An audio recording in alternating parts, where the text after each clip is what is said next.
آپ نے ان کی عبارت کو سب سے پہلے قضیہ حملیہ بنایا، پھر آپ نے اس کو معدولہ بنایا، اس لیے کہ فلاسفہ اس بات کی صراحت کرتے ہیں کہ اس قضیے میں سب سے زیادہ دھوکہ دیا جاتا ہے اور دھوکہ دینا اس میں آسان ہوتا ہے، جبکہ آیت تطہیر میں آگے چل کے جو آپ نے اب وہ تطہیر کا معنی بیان فرمایا ہے، اس کے مقابلے میں آپ نے فرمایا کہ ذنب ہونا چاہیے اور رجس بمعنی گناہ ہونا چاہیے۔ رجز الشیطانی، شیطانی نجاست کا لفظ یہاں ہے، تو کیا العیاذ باللہ یہاں یہ معنی مراد لیا جا سکتا ہے کہ وہ مقدس نفوس اور مقدس ہستیاں مصداق رجز ٹھہریں گی؟ بسم اللہ الرحمن الرحیم۔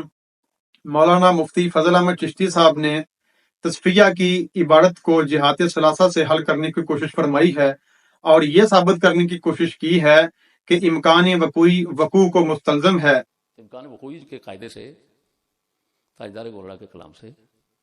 وقوع ثابت ہو گیا۔ اس سلسلے میں انہوں نے شرح ملا جلال حاشیہ قلمبوی کی عبارت پیش کی ہے۔ جو عبارت انہوں نے پیش کی ہے وہ اس کا ترجمہ کچھ اور ہے اور جو اس کا مرادی معنی لیا گیا ہے وہ کچھ اور ہے۔ حاشیہ قلمبوی میں جو بحث ہے وہ تو مکمل طور پر وجود و عدم کے استدلال میں جو دلائل دیے جاتے ہیں اس پر ہے، اور آپ نے اس کو اجتہاد اور خطا اور ثواب پر محمول کر لیا ہے۔ آئیے پہلے ہم اس عبارت کو پڑھتے ہیں۔ اذا حضر الوقت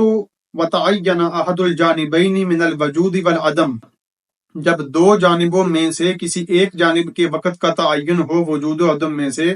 تو پھر کیا ہوتا ہے؟ فالامکان الوقوعی انما یستلزم وقوع الطرف الممکن بالفعل بالقیاس الى زمان الماضی او الحال، تو امکان وقوعی مستلزم ہوتا ہے اس طرف کے وقوع کے امکان کو جو بالفعل ہو، اس طرف کے وقوع کے امکان کو جو بالفعل ہو، یعنی وہ یہ بتانا چاہتے ہیں کہ خارج میں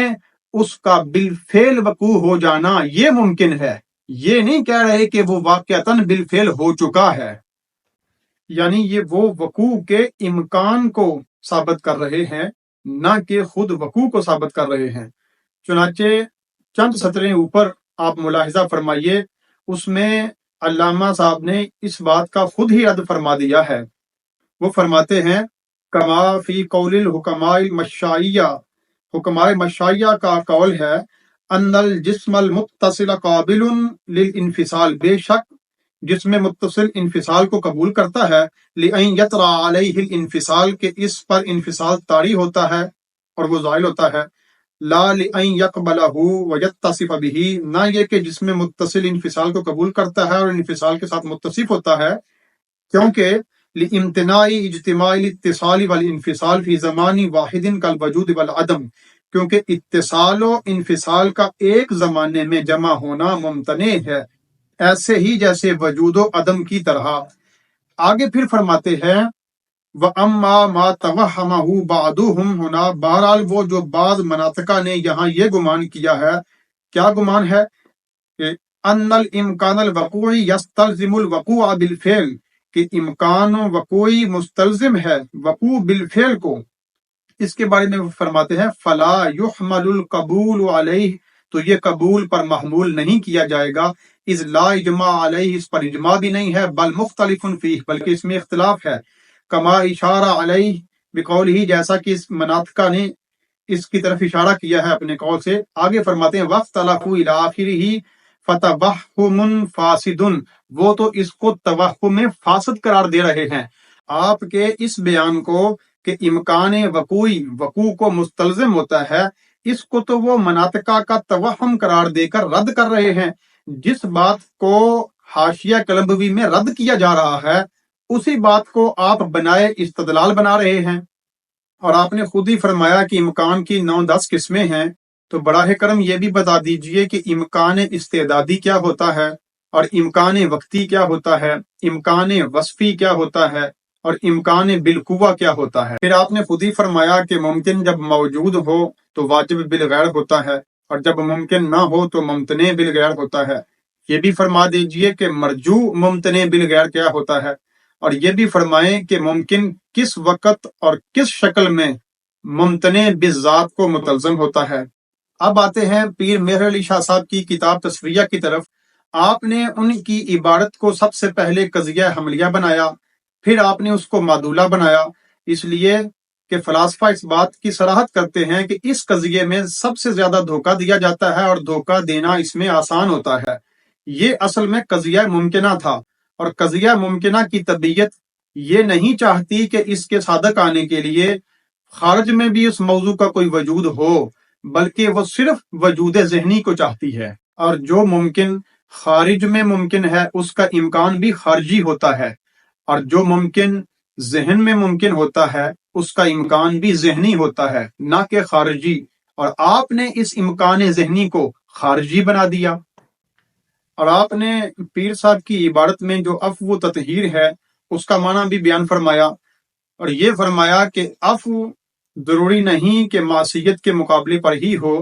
عفو معصیت کے بغیر بھی بولا جا سکتا ہے، اور آپ نے اس پر قرآن کے دلائل پیش کیے۔ یہاں میرے سے ایک غلطی ہوئی پچھلے بیان میں، اس کا ازالہ کرنا چاہتا ہوں کہ عفو و تطہیر، ہم نے کہا عفو کا لفظ جو ہے نا وہ خطائے معصیت، گناہ کا تقاضا کرتا ہے۔ بعد میں نے تأمل کیا تو بحمد اللہ تعالی یہ سمجھ آیا کہ نہیں، عفو اور مغفرت دونوں تقدم ذنب، تقدم خطا کو مقتضی نہیں ہے۔ اس میں عرض یہ ہے کہ جو پیر صاحب اس عبارت میں عفو و تطہیر کا معنی بیان فرما رہے ہیں وہ آیت تطہیر کے ضمن میں شیعہ کا رد فرما رہے ہیں، یعنی یہ فرمانا چاہتے ہیں کہ آیت تطہیر کے ذیل میں جو عفو و تطہیر ہے اس سے عصمت ثابت نہیں ہوتی اگر کوئی بتقاضۂ بشریت خطائے معصیت سرزد ہو بھی جائے تو وہ عفو و تطہیر الہیہ میں داخل ہوگی۔ اور آپ یہاں جو عفو کا معنی بیان فرما رہے ہیں وہ مطلقاً فرما رہے ہیں، جبکہ آیت تطہیر میں آگے چل کے جو آپ نے عفو و تطہیر کا معنی بیان فرمایا ہے اس کے مقابلے میں آپ نے فرمایا کہ ذنب ہونا چاہیے اور رجس بمعنی گناہ ہونا چاہیے۔ الرجس الذنب، قرآن پاک میں نا یذہب انما یرید اللہ لیذہب عنکم الرجس، کیا معنی ہے رجس کا؟ پلیدی، کیا معنی ہے؟ تو فرمایا پلیدی سے مراد یہاں پر ذنب گناہ ہے، پلیدی وہ ہوتا ہے۔ فالمعنی بہرحال معنی کر رہے ہیں آیت کریمہ کا، رجس کو ذنب کے معنی میں لینے کے بعد کیا کر رہے ہیں؟ فالمعنی یرید اللہ لیذہب عنکم الذنب ویطہرکم تطہیرا کاملا من الذنوب۔ تو یہاں عفو و تطہیر کا معنی آپ کچھ اور فرما رہے ہیں اور آگے چل کے عفو و تطہیر کا معنی کچھ اور فرما رہے ہیں، ان دونوں میں تضاد بیانی کیوں ہے؟ اور اگر تطہیر کے مقابلے میں ذنب ہونا ضروری ہے تو آپ یہ فرمائیے کہ وَثِيَابَكَ کا فطہر میں کاف ضمیر خطاب حضور کی طرف ہے کہ نہیں، اور یہ بھی فرمائیے کہ اللہ تبارک و تعالیٰ نے جو قرآن مجید فرقان حمید میں سورہ انفال میں ارشاد فرمایا اذ یغشیکم النعاس امنۃ منہ وینزل علیکم من السماء ماء لیطہرکم بہ ویذہب عنکم رجز الشیطان، یہ جو رجز الشیطانی ہے اس کا مصداق کس کو ٹھہرایا، اور کیا یہاں رجز الشیطان سے مراد ذنب ہے؟ اذہاب رجز کا لفظ یہاں بھی ہے اور طاہر کا لفظ بھی یہاں بھی ہے، اور رجز ہی نہیں بلکہ آگے اضافت رجز الشیطانی، شیطانی نجاست کا لفظ یہاں ہے، تو کیا العیاذ باللہ یہاں یہ معنی مراد لیا جا سکتا ہے کہ وہ مقدس نفوس اور مقدس ہستیاں مصداق رجز ٹھہریں گی؟ اور آیت تطہیر میں خود تطہیر کو اہل بیت کی ہستیوں پر تقدم حاصل ہے، اور یہ تقدم بالطبع بھی ہوتا ہے اور یہ تقدم بالذات بھی ہوتا ہے۔ اور فواتح الرحمود شرح مسلمہ ثبوت کی جو آپ نے عبارت پیش کی ہے وہ صرف آپ نے ہی پیش نہیں کی، آپ سے پہلے بھی ایک علامہ صاحب نے پیش کی ہے، اس سلسلے میں الگ سے ایک ویڈیو بناؤں گا اور اس کا اسی فواتح الرحمود کی عبارتوں سے ہی رد پیش کروں گا۔ یہ بھی ارشاد فرمائیں کہ یہ جو معصوم عن الخطا ہستیاں ہوتی ہیں ان سے خطائے معصیت کا صدور کس لحاظ سے ہونا ناممکن ہے؟ کیا یہ امر تکوینی ہے یا ان میں ارادہ و اختیار ہی نہیں ہوتا؟ اس سلسلے میں حاشیہ قلمبوی ہی کی ایک عبارت آپ کے سامنے پیش کرتا ہوں اور اس کا ترجمہ اب آپ ہی کے ذمہ ہے۔